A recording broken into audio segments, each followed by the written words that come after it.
Hey everyone, it's Adil from Benefits of Retirees here. If you've been waiting for news about stimulus payments, I need you to stop what you're doing and listen closely. On October 3rd, a major announcement came out that's going to affect millions of Americans, and some of you might not even know about it yet. I spent the last 3 hours reading through government documents, policy reports, and congressional briefings so you don't have to. What I found is complicated. There's some really good news for certain groups, but there are also some changes that might catch you off guard. If you're a mom trying to make ends meet, a veteran struggling with benefits, someone dealing with a disability, or you're currently unemployed, this update is especially for you. I'm going to break down exactly what this means for your family's finances. On October 3rd, the Treasury Department, in coordination with the IRS, released what they're calling a Payment Distribution Framework Update. That might sound boring, but what it really means is they're changing how and when certain Americans will receive financial assistance. The goal isn't another broad stimulus check like we saw during the pandemic. Instead, this is what officials are calling targeted economic relief for specific groups who have been hit hardest by ongoing inflation and economic challenges. According to Treasury Secretary Janet Yellen's statement, we are implementing a more surgical approach to economic assistance, focusing resources where they can have the most immediate impact on families who need it most. In plain English, this means they're not sending $200 to everyone anymore. Instead, they're sending larger amounts to smaller groups of people facing specific hardships. Some families could see payments of $2,000 to $3,000, while others might not see anything at all. That might sound unfair at first, but let me explain who's actually getting help and why this might be better news than you think. Eligibility criteria are very specific. First up are parents and caregivers. If you're raising children and your household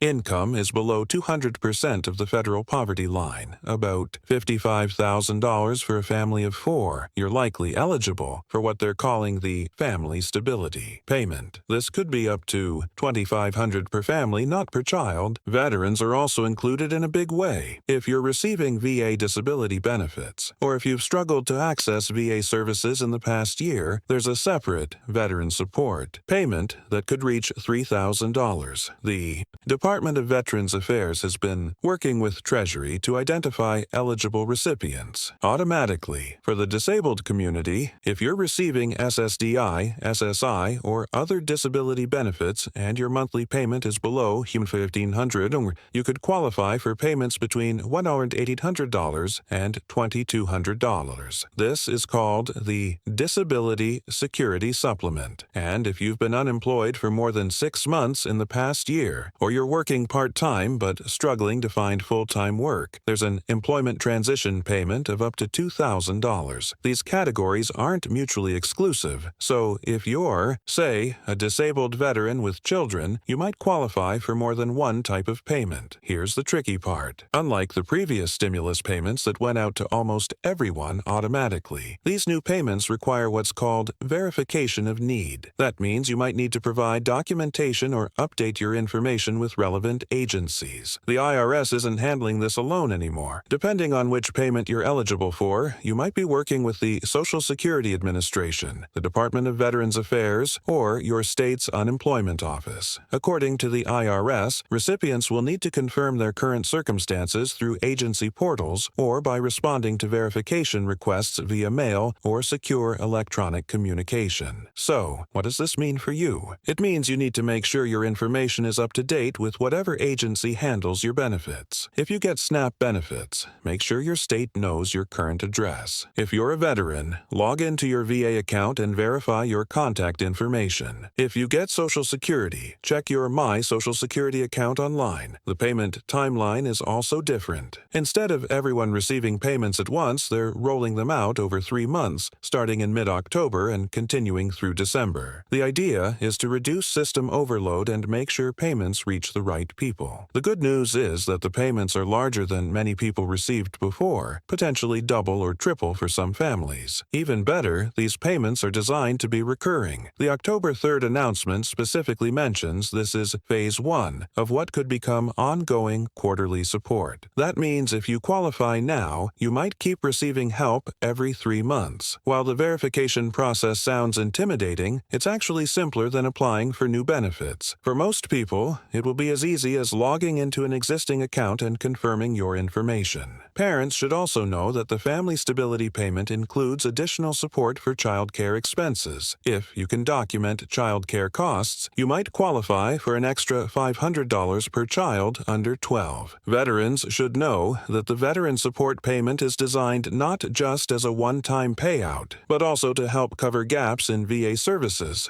like health care or mental health support, while you wait for benefits.